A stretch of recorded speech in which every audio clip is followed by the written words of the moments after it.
जय भीम साथियों। साथियों, आज जो है मैं बाबा साहब पर चर्चा करूंगा। बाबा साहब ने कहा था कि गरीबी सबसे बड़ा अभिशाप है। बाबा साहब ने कहा था कि हमारे लोगों को गांव छोड़कर शहर की ओर पलायन करना चाहिए। हमारे वर्ग की जो आज दशा है उसके जिम्मेदार हम खुद हैं, क्योंकि बाबा साहब ने पाखंड रूढ़िवादिता को समाप्त करने की बात कही थी, लेकिन आज हमारा वर्ग जो है उसे खत्म करने की बजाय आगे बढ़ा रहा है। रूढ़िवादिता में आप और हम सब देख रहे हैं कि मौसर, नुक्ता, घाटा, श्राद्ध, मान, मेरा प्रथा आदि, इससे हमारा समाज बहुत पीछे जा रहा है। वर्तमान में यह देखा जा रहा है कि पढ़ा लिखा हमारे वर्ग का व्यक्ति अनपढ़ से भी ज़्यादा रूढ़िवादिता पाखंड में पड़ा है।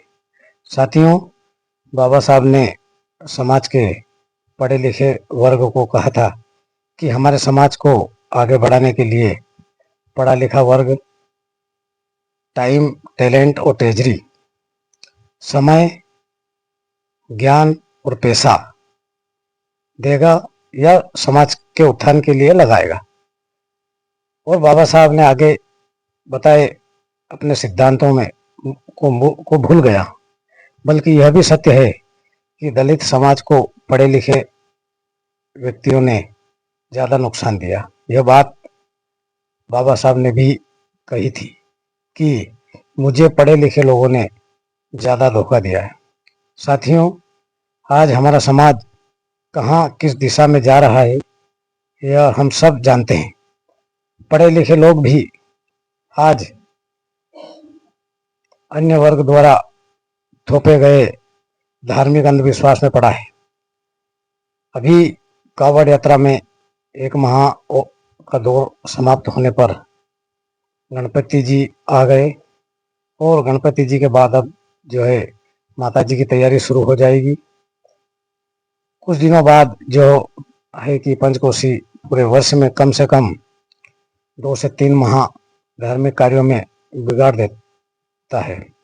साथियों, ये हमारा वर्ग कब से कर रहा है, लेकिन मेरे विचार में